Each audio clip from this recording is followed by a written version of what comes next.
Let's talk about interest rate rises, right? Because there's a lot of talk about interest rates being increasing sometime in the future in the US. The Fed in the US is talking about potentially, I think they're pricing in like 4 or 5 interest rate rises this year, all kinds of different stuff. And everyone's going, oh, what's going to happen in Australia? Because in New Zealand, they've done a lot of, economic tightening and financial tightening over there and stuff. So everyone's going, what's happening in Australia? Now, as it stands today at the time of recording, the RBA has said that it's possible. They've gone from saying it is extremely unlikely that there'll be a rate rise in 2022 to it is possible that we're going to see a rate rise in 2022. Now, I would posit that when most people hear rate rise, they think that their interest rates are going to go up by a whole digit. Like, so for example, if it's got a 3 in front of it, it's going to go to a 4 in front of it. I think that's psychologically what people think when they hear interest rate rises, purely because the human brain is designed to look for, whole numbers and all of that kind of stuff. So let's talk about interest rate rises. What do you think is going to happen? Do you think it's going to make things like actually worse? And I'm interested to understand how you think it's going to slow the market down, because you mentioned that earlier. Yeah, good point. Yeah, so like you said, I think it was a very minimal chance that the RBA was going to increase rates in 2022, sort of leading into the end of last year. But now I think on the back of the recent job rate or unemployment rates, the inflation figures, I think, were slightly higher than what they anticipated, which makes it a little bit hard to fathom with COVID and everything going on. So there's been a lot of stimulus from the government to try and obviously increase spending and stuff like that. So the figures could be slightly skewed. But now some economists are talking an interest rate rise middle of the year. The RBA, I think, is being a little bit more cautious. So, and as I mentioned before, the RBA hasn't actually increased rates for 11, 12 years.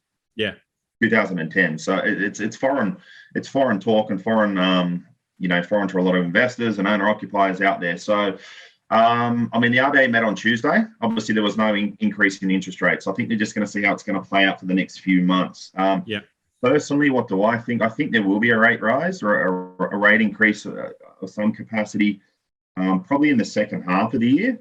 But traditionally, a lot of the economists that I was reading this week, in the past, the RBA would do sort of 2 or 3 quick interest rate increases.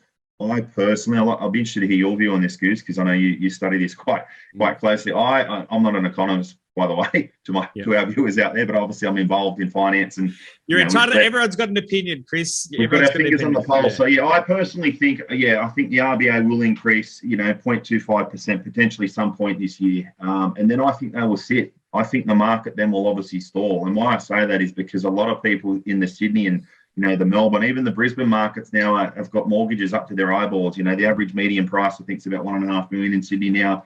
So I think, honestly, even a small little 0.25% increase, people are going to put the handbrake on and then just going to be very cautious for some time. And then I think we'll start to see inflation come back down within the, the RBA bands quite quickly. So that's my personal opinion. I can't personally see multiple rate rises. I just think with the debt levels going on, with obviously COVID still lingering in the background, there's a lot of unemployment with retail and hospitality and stuff like that. I just think they may do one later this year, and then it will be a wait and see mentality. Yeah, I think it's pretty interesting. I fully expect that there's going to be a rate rise. There might even be a couple, to be honest. But the thing is, there's a couple of things there. Firstly, they're going to be quite small, right? So you got to remember, they're not going to just jump it up a whole percent. They're going to jump it up incrementally. It could be 0.25%, it could be 0.1%. It could be incremental to test the market to see how that is going to change things, right? And the whole idea is that they want the economy to be firing and burning and just going off, but they also do need to control headline inflation. Now, as you've said, headline inflation is actually potentially caused, it could still be somewhat temporary, not wholly temporary, but but maybe 30% of the inflation that we're seeing is because we're just suffering from a little bit of indigestion from a whole bunch of stimulus getting pumped down our throats. And now it's all trying to work its way through the system. We've got supply chain issues. We've got all this kind of stuff that's driving prices up. but potentially if we get through a little bit of indigestion, we'll see the the inflation rate go up. Potentially come back down a bit. People have got to remember that inflation's good.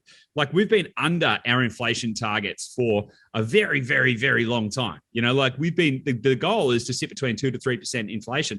Over the last 10 years or so, it's been about 1% or something. So we've actually got some catching up to do in terms of inflation. So I don't think inflation's bad, right? Yeah. That's one thing.